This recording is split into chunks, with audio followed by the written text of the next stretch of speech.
So, welcome again, dear ones. Um, why am I smiling as begin a conversation about suffering? I'm a suffering junkie. Um, so some of you may know the Buddha's most foundational teachings is the Four Noble Truths. Um, the Four Noble Truths is the teaching from which all other teachings of the Buddha are born from. And so just to remind folks of the Four Noble Truths, the first one being the truth of suffering, the second being the truth of the origin of suffering, the third being the truth of the end of suffering, and the fourth being the truth of the path to ending suffering. And today I wanted to invite our collective attention to the second noble truth, which is the truth that I've been really exploring the last few months with myself and my family. So the Buddha teaches that at the root of our suffering is tanha. And tanha is the Pali word for craving or thirst. And I can be a bit of a word nerd, so I like tracing the roots of words. And so in doing a little research, I discovered that the word crave comes from an Old English word, craphian, which means to demand, to implore. And then doing a little bit more research, I was able to trace the roots to an ancient German version of the word that adds force or strength to the definition. So putting it all together, craving is to reach for something, to press, to desire with some level of intensity. Force, strength, intensity. And so we just did a little body scan meditation. And I wanted us to kind of come back into that practice for a moment and feel what this intensity might be like in our bodies. So if it feels supportive to you, I invite you to take another deep breath with me and perhaps even close your eyes for the moment.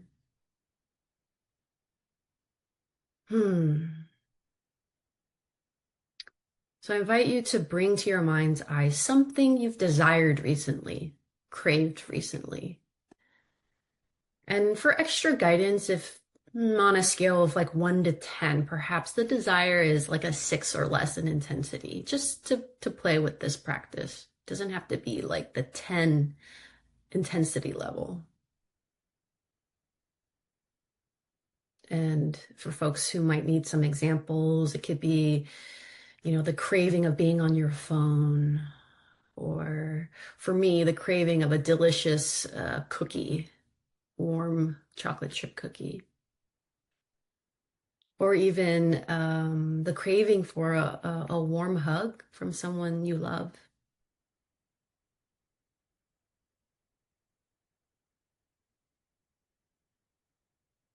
So once you have that thing in your mind, I invite you just to take a moment and sense where that feeling of craving may be residing in your own body.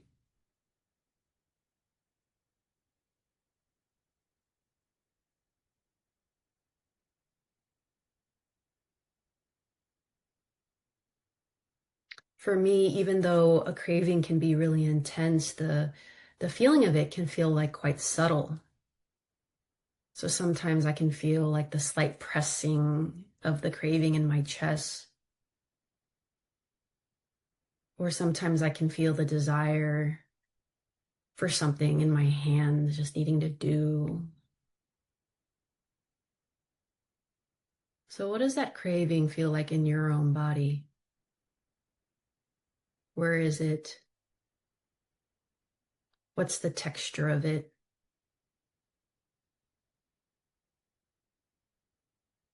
It might feel like sticky, like touching sap on tree bark. Or it might feel like a sharp or pulling tug in your belly.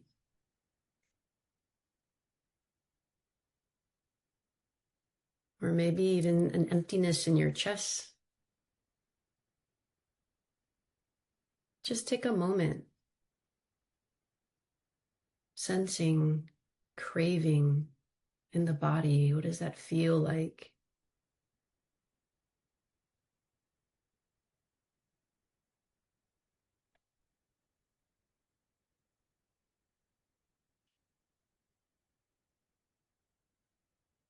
And once you have a sense of that in your body,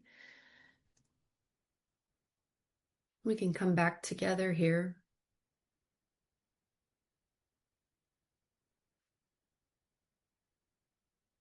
Being aware of this intensity of our craving is key to understanding this second noble truth. Our craving comes in so many different forms. Craving for sensory pleasures, craving for connection, approval, craving for comfort and ease, craving for control or certainty.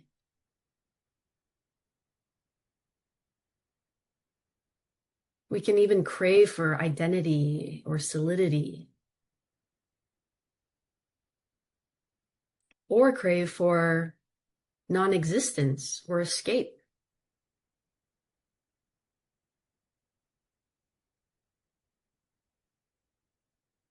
So oftentimes the texture of the craving can feel unsettling. Sometimes it can really stir our bodies or our nervous systems and create strong emotions like anxiety or fear or restlessness. And so, as we all know, craving is a very human experience. There's nothing wrong about it. Really, the invitation here is to understand the suffering that can come from it. Can come from the intensity by which we are holding the craving. So this intensity, this force, this strength by which we grasp, right? I'm making fists with my hands. Like that's how a craving can feel versus an open palm, right? So often the craving makes us feel like we have to urgently have that thing. And once we get that thing or the person or the doom scroll or the dessert that we've been so urgently needing, do we feel satisfied and content? Maybe for a moment. And then we might be left feeling hungry still, desirous still, wanting things to be different still.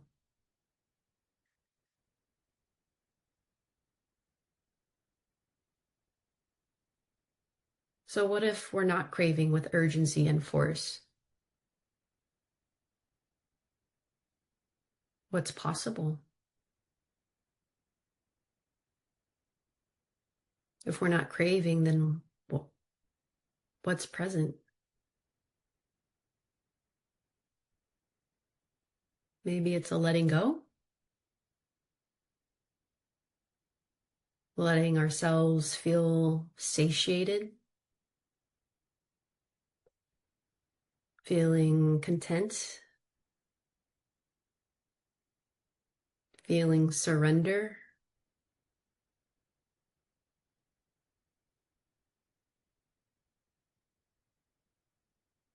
Much easier said than done, right?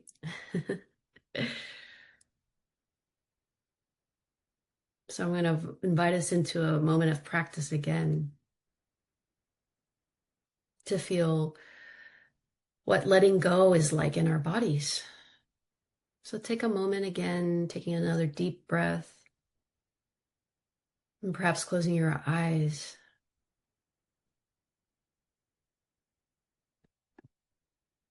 How does letting go of a tight grip or grasp feel like in your body?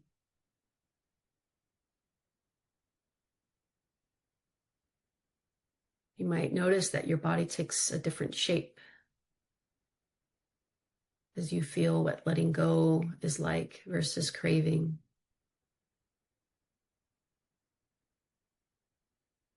Maybe your eyes immediately go to the big open sky outside your window.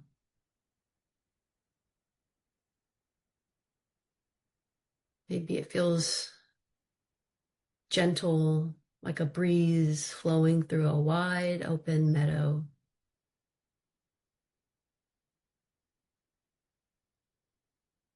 Maybe it feels like running your hands through warm water.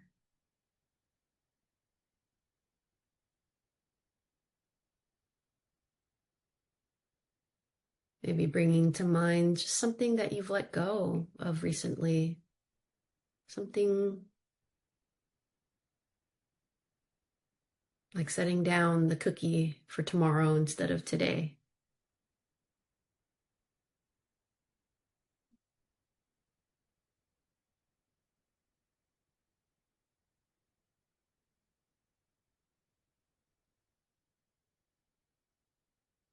Letting our bodies lay down, belly down on the earth, letting go to the earth, letting the earth hold us.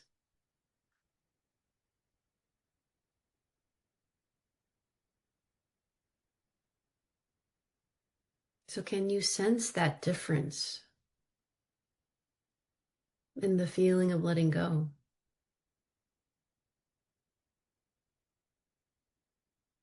From the experience of craving.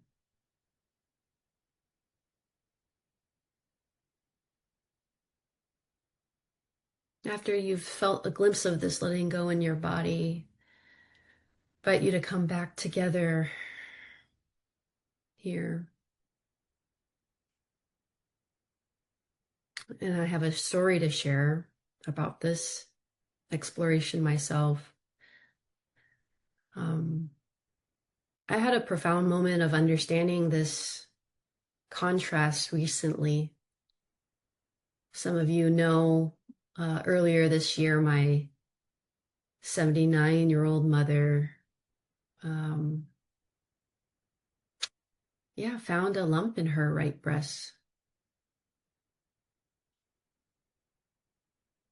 Turned out to be early stage breast cancer.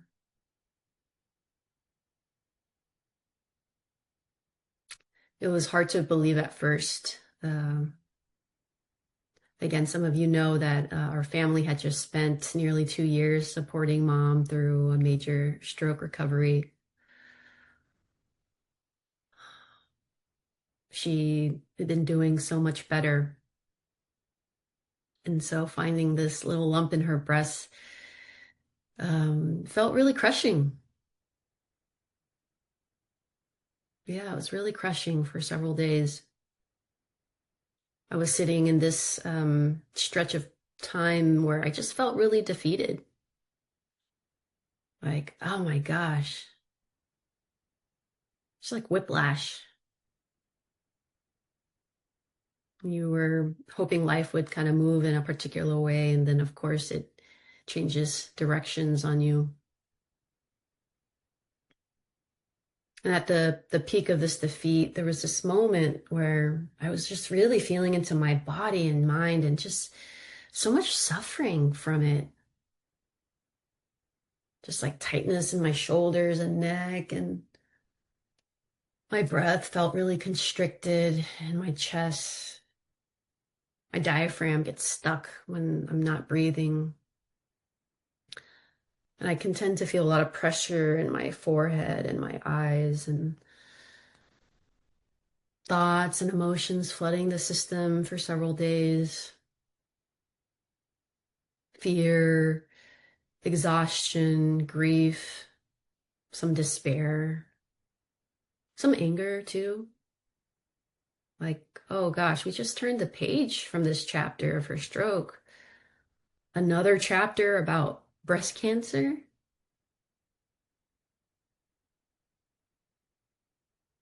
Why her? Why me? Why us? Why again? So these were the stories, the questions, the unanswerable questions that come to mind and stir that continued cycle of suffering. So I was really grasping onto these questions. And when I awareness practice kicked in and I started to acknowledge some of these physical sensations that I named to you, I started to contemplate, well, what is at the root of this suffering right now? Right here, right now, this craving. What is this craving?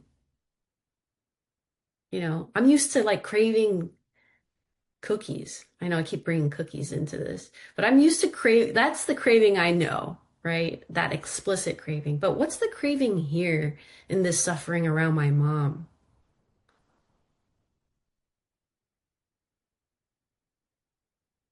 And I realized that the craving was for my mom to be free of breast cancer.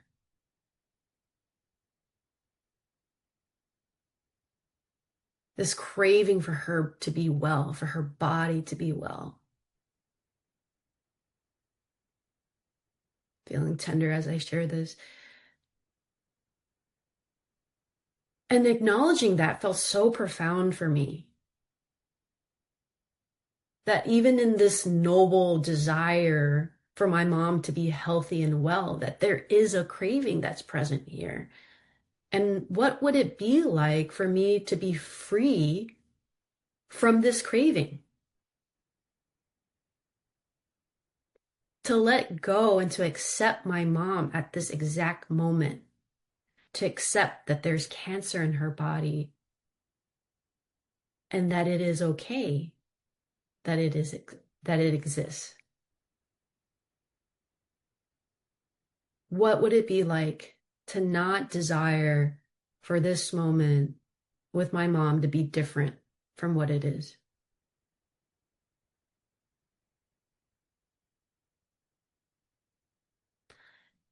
And for a glimpse, I felt it. Freedom. Like, freedom. For a few moments, I felt my body just lighten. I felt my blood flow. I felt some ease just like flush through my body and just some calm settle into my mind. And then I felt my heart really tenderize and melt.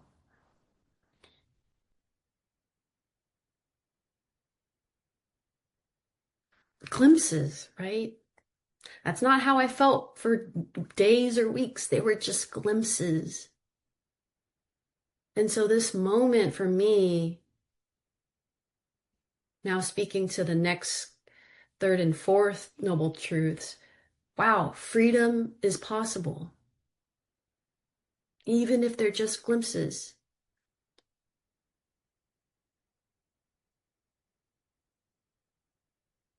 And so feeling that freedom in my body, feeling the texture of letting go, of surrendering, of trusting whatever is happening is just sacredness, purpose-filled healing and action. I can begin to just welcome the moment to be what it is.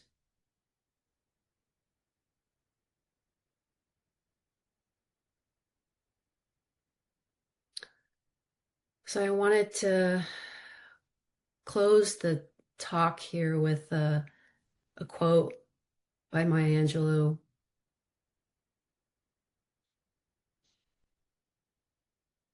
We learn to let go of our children from the moment they start walking. And yet we keep one hand on their back just to let them know that in case you ever need me, I got you. And it is in this subtle balance of holding on and letting go that we learn to liberate our children into life.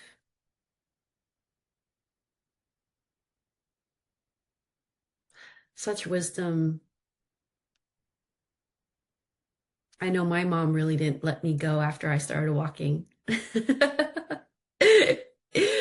uh, Maya Angelou is quite a wisdom holder and practitioner. But I loved how she talks about that because, yeah, letting our children be who they are and letting them know that we've got them no matter what is that freedom that we can touch into ourselves.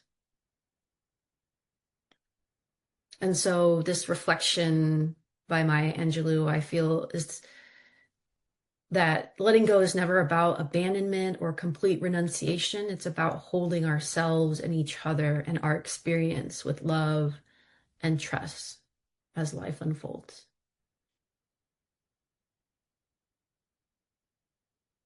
So thank you, everyone, for listening. Stop the recording now.